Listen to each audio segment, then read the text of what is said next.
PotatoGM.com. We are back. CPGM Juice, CPGM Drew, CPGM Headley. We're doing draft recaps. We're on the San Francisco 49ers. Hashtag Go Niners. Hashtag Niners Faithful. So let's talk about them a little bit, man. Let's talk about. I heard they're going back to their old uniforms. Ooh, the 1990s. What? That's a good year. Good decade. That was a good decade. They were alright. They alright. What was it? That's the 94 90s? That's Cowboy fan. That's not. Yeah, he's a Cowboy fan. What's that, Candlestick? Was that Candlestick? Yeah. That was a stick. So I was a Niner fan back then, 94. Oh, 94 I was. Jumped off the wagon? No, I wasn't here yet. You didn't come to Tampa yet? I didn't realize the Bucs existed. But Gotcha. But know they existed. They got some. That Jimmy Garoppolo guy, man. That's just a new energy in San Francisco.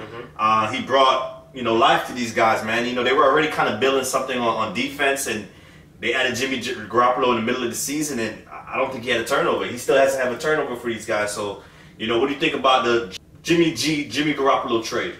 I mean, clearly it's worked out for them to this point. Obviously, it's early in the process, but I'm not mad at it considering what they gave up. Yeah, second round pick. It's a second round pick for a potential franchise guy. They paid him. They've paid him like a franchise guy. Yeah, 7 starts, right?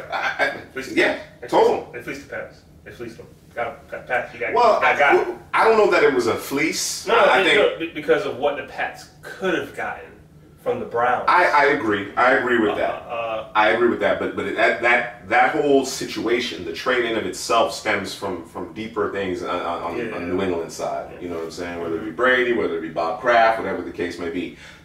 To your question though, I agree with Drew. It was a fleece. I mean, it was a steal. It was a steal. So the new regime, John Lynch, Kyle Shanahan, they're off to a great start. They got their quarterback, and first round of the draft, they went and got a tackle to protect Jimmy Garoppolo in Mike McGlinchey from Notre Dame. This guy, he was a riser.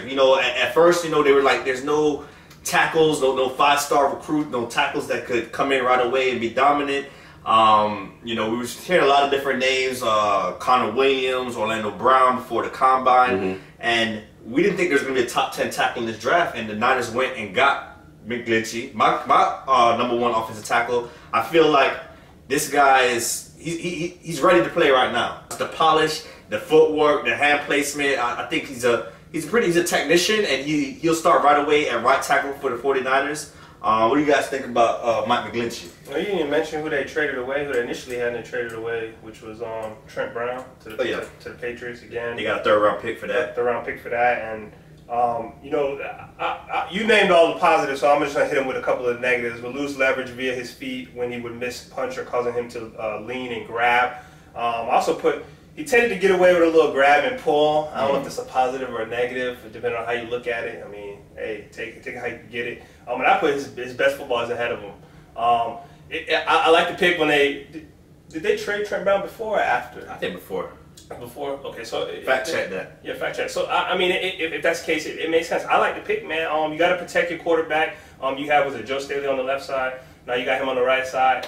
I mean, let's run it, man. You got that. NFC West. Okay. 49ers. Things are looking up for you. They're coming. Yeah, they're coming. They're coming. And he played next to Quentin Nelson. A lot of talk was on Quentin Nelson, but they got 2 offensive linemen on the left side, Notre Dame, that went top 10, man. They did, and I echo those same sentiments about Mike McGlinchey. I actually have McGlinchey going to the Browns at 4 in my way too early mock draft back in. So you was on him early. Just considering the need and the fact that he was as polished as he is, you know what I mean. We have we're proponents, and I know Heather, you really championed the give me technique and polish over upside at that particular position. At offensive tackle, along the offensive line for that matter. You want guys who are ready to go, who understand, because there's so few guys that are being prepared to play at the professional level. They do that at Notre Dame. They do that at Notre Dame because of the system that they run. So, even though he may not have been one of those blue chip guys that deserve that top 5 pick or whatever the case may be, the fact that he rose is because his floor is very high. He has a very high floor. And outside of that Miami game, He played incredibly well over the course of his collegiate career. There's obviously a good film out there of him going up with Bradley Chubb holding his own. You know, there may be a guy or two that gives McGlinchey trouble, but I think he's headed for a long career, and certainly when Joe Staley calls it quits, I'll probably move him over to the left-hand side. Definitely, man. Love that pick. Round 2. This is the pick that's, you know, a lot of people have question marks about it. Dante Pettis, wide receiver from Washington. This guy was the 4th wide receiver taken in the draft. It was DJ Moore, Calvin Ridley, Cortland Sutton, then him. He was picked ahead of guys like Anthony Miller, Christian Kirk, James Washington, one of our favorites, Michael Gallup. So was he worth the 44th overall pick? And what are the Niners thinking, man? Was he worth it? I don't think so. And like you said, he did trade up for him, which makes it even. But they did trade up for him. It's a little weird for me that they traded for. I figured they could have just waited and he would have fell to them.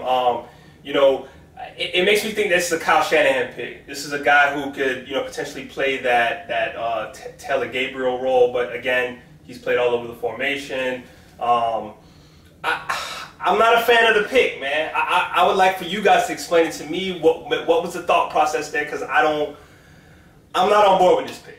But CPGM, I'm not a huge fan of the selection either, but I see it. I'm trying to look at it through the prism, and typically that's what you have to kind of condition yourself to think in terms of what were they thinking. Sometimes there's picks that are just so egregious that you're like, you know, there's no help in that one. Draft my practice. But exactly. But in this case, I kind of took a step back to kind of think about what they were looking at. As for the player himself, wasn't as good without John Ross across from him. Wasn't quite as good.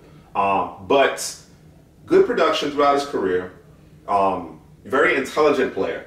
You know, he's going to be able to be moved around the formation. He can be able to fill in for guys like Garcon and Goodwin.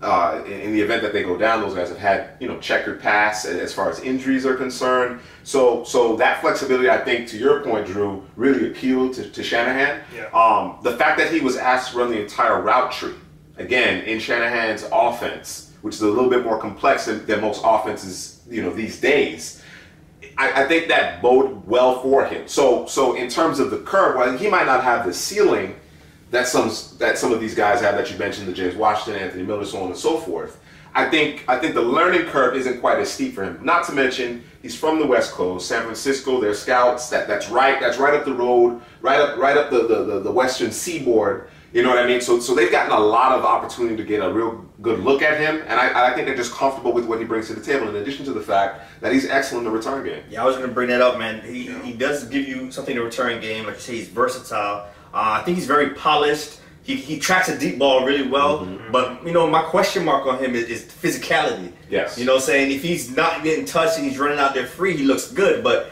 you know, can he play on the outside with those physical corners? Can he get off to the line of scrimmage? That's my question about Dante Pettis. He's a flanker. He's not a split end. You know what I mean? He's a guy that you want to bring in motion. He's a guy that you want to move around the formation. You mentioned the lack of physicality. I agree with you. With you. He struggled when guys were willing to challenge him, guys who had the functional strength to challenge him.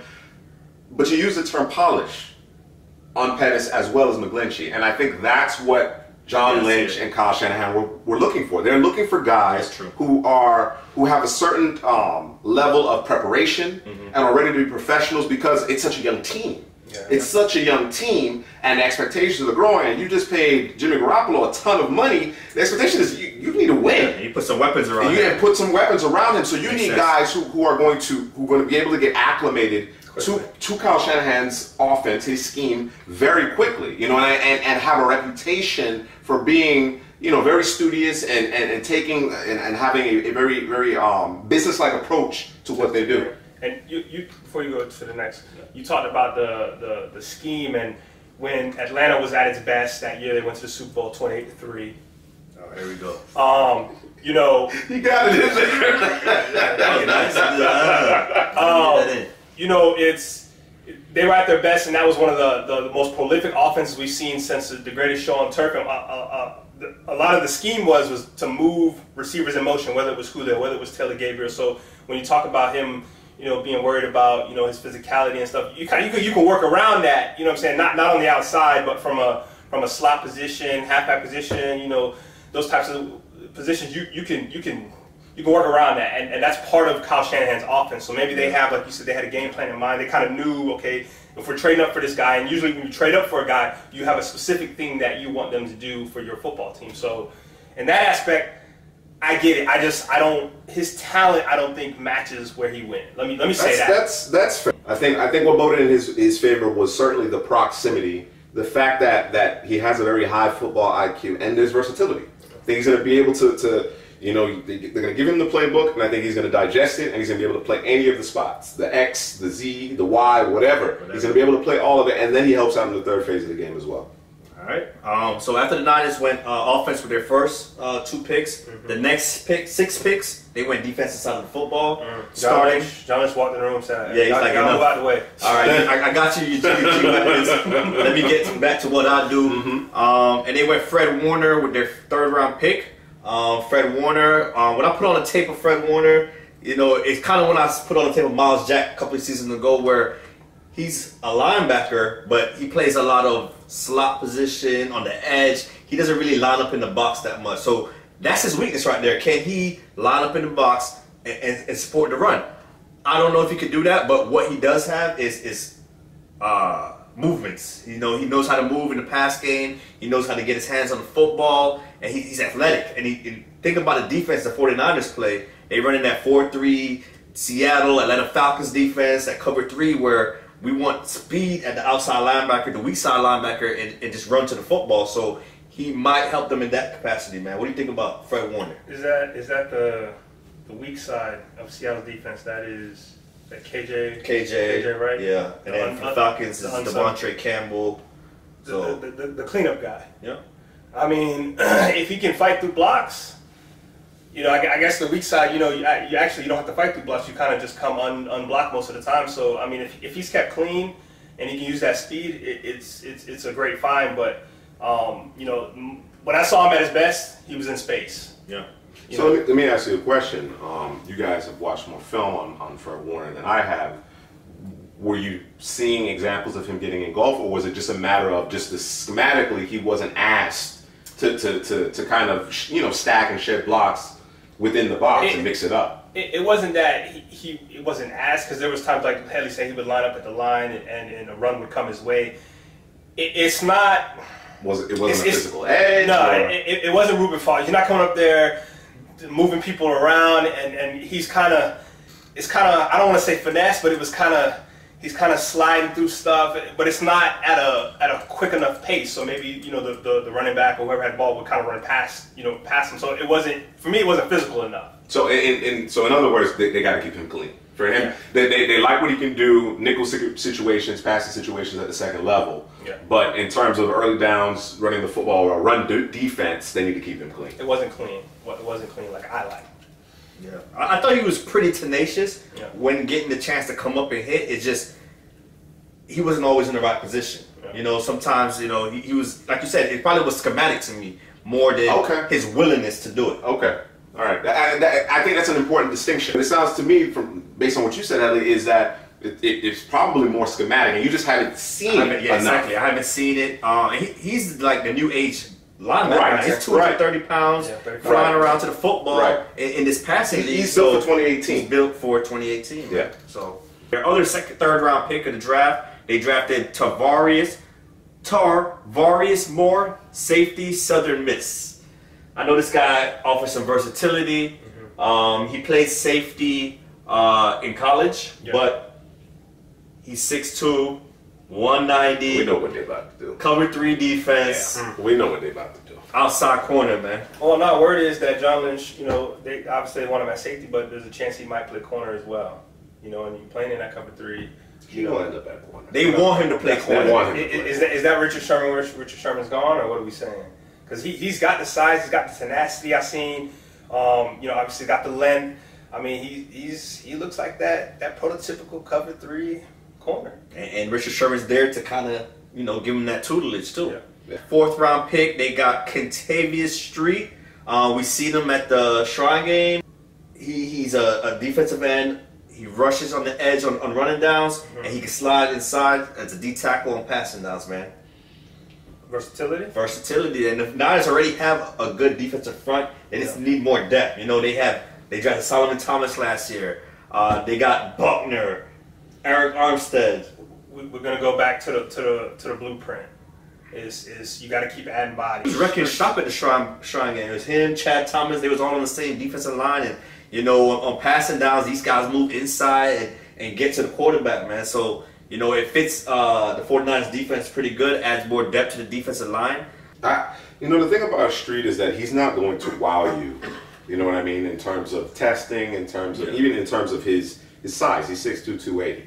You know what I mean? So he's not the prototypical. There's not the prototypical length and size that you would expect for a guy inside or outside, for that matter. He's going to be undersized as a quote unquote 3 technique, and he doesn't necessarily have the speed or the desired burst to come off the edge. But he's such a good football player. Yeah. You know what I mean? And to your point, Drew, when you add guys like this to that defensive line rotation, he can be really good. He played opposite a lot of Bradley Chubb on a very good defensive line. And what he's entering here in San Francisco is yet another very good defensive line. So he's going to get opportunities to match up one-on-one against guys, and he's going to win. He's probably going to be I don't want to say baller, but he's going to be a guy that's going to have to be watched, for lack of a better word, because of the rotation that they got there. You know, the Niners have, and he's gonna come in fresh and just work. Yeah, he's gonna be one of those guys with that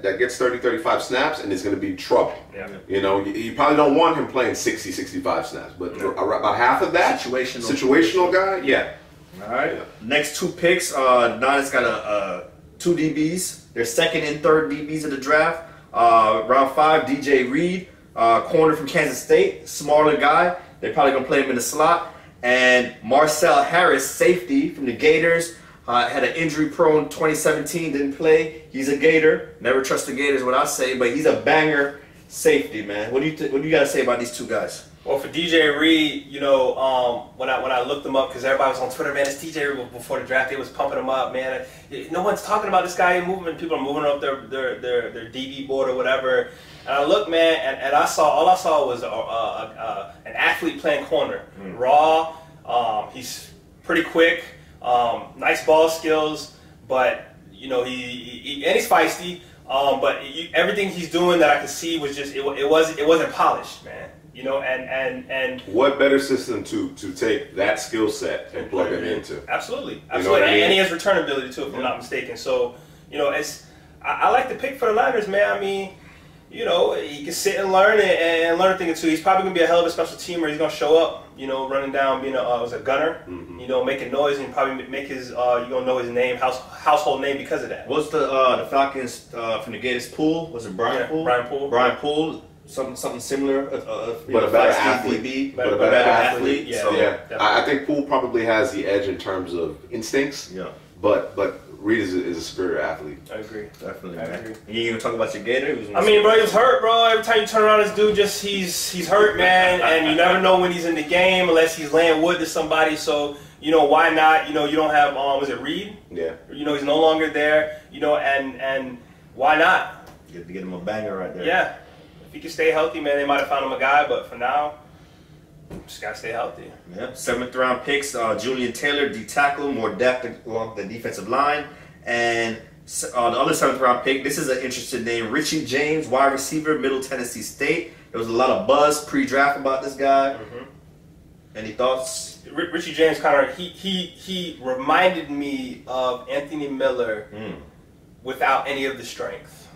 And not as polished. So you're talking about a developmental guy. Yeah, 7th round pick. Yeah, you know, I gotta put it out there. No, I'm just saying. I was supporting your argument. Oh, all right, appreciate you. As for Julian Taylor, man, the guy only played 15 collegiate games, was always hurt, man. Got heavy hands. You know, once again, a developmental player. I don't know, and you know, he played for Temple, where Temple does weird things with their D-line, linebackers, moving everybody all over the place. He's probably a prototypical 3 technique guy, but again, you know, it's a developmental guy. You just gotta wait and see what he's about, if he can stay healthy, man.